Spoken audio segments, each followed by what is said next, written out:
drafting na ating first Constitution of the Philippines, okay?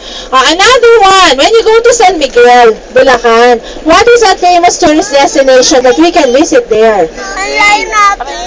Biak na Bato. Ayun, sino na po dito nakapunta na Biak na Bato? Taas ang kamay.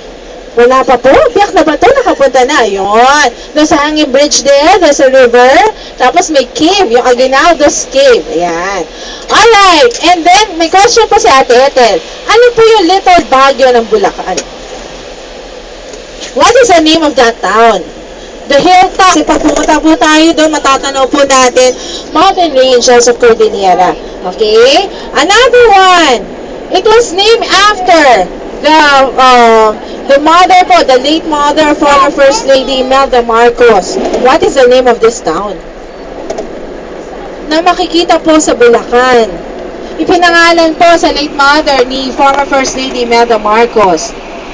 The name starts with letter D. Yun, Doña Remedios Trinidad. Okay? Alright, tingin po tayo sa windows natin, kids and parents.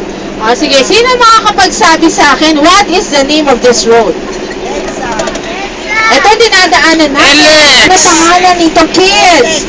Sige nga, sino makapagsabi sa akin, raise your hand. What is the name of this road na dinadaanan natin?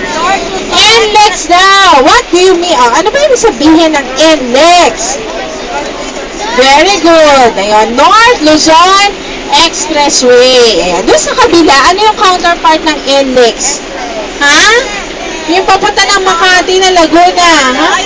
South Luzon Expressway. O, sige po, may question si Ate Ethel. Trivia po. Sa tingin po ninyo, parents and kids, ano ang mas mahaba? The North Luzon or the South Luzon Expressway? O, hulaan lang ng mga kids natin. North or South? North or South?